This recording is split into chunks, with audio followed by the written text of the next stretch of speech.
Good morning, everybody. Mike Vacchi, PrincetonTrader.com here for NTMarkets.com with your Monday morning pre-market webcast.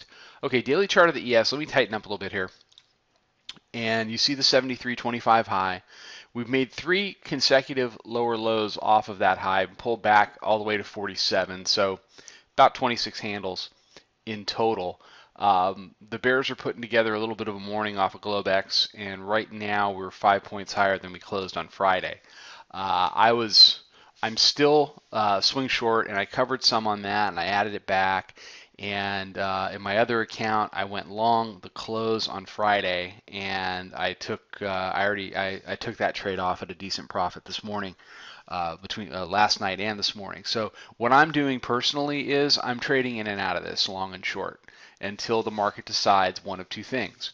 Either that it wants to trade above 62 and go make new highs and head on up to 1800, which is where this upper band is resting now, or wait for it to break below 47, confirm that as a breakdown, and then I'll ride what's left of my swing short, probably down to test 34 and to test the middle Bollinger Band, which this morning is 1727.20, but it's rising pretty rapidly.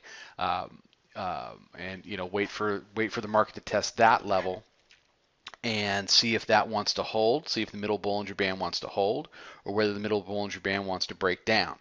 So this is not where you come out and say the market will go up, the market will go down. That's just, I mean, come on.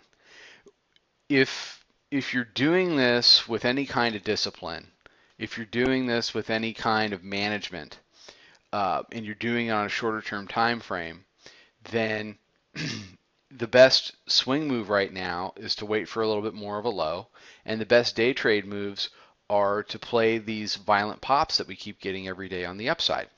So that's what I'm doing.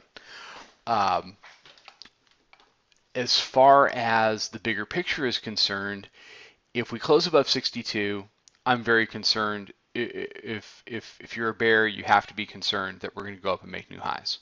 They tested it on Friday.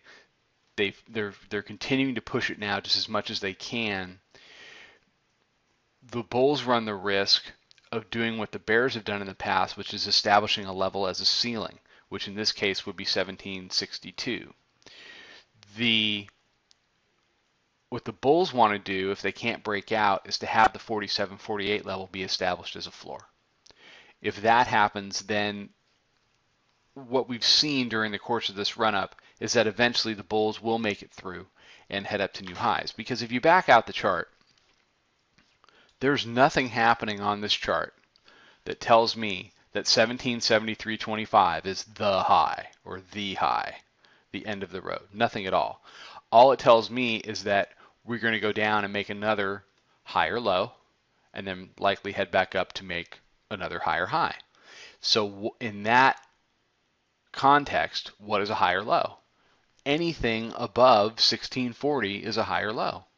That's a lot of room for the bulls to work with. So you've got to understand the big picture. And I will not hesitate to dump this swing short on a close below 62.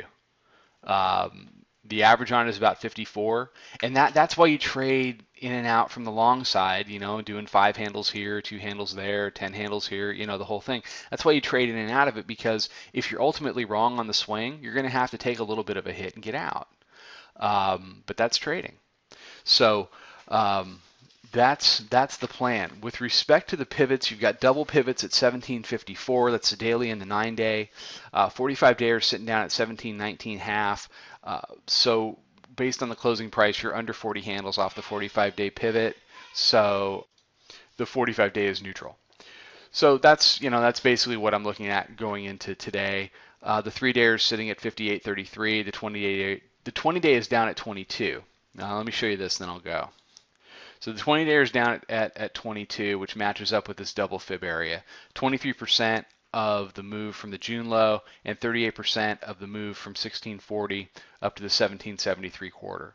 So the 21-22 area becomes interesting if the bears can get the job done up here.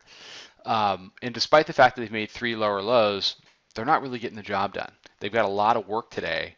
they're going to have to do a lot of work to get from 1640.75 down below 47. And right now, they're not doing it. So it looks, until they do that, this low here starts to look like the higher low. All right, everybody have a great day. Follow us on Twitter at Princeton Trader. Check out the website, princetontrader.com. Come check out the chat. Come take a trial with us. And hope to see you in there. I'll be back tomorrow morning with a webcast. Trade them well, everybody.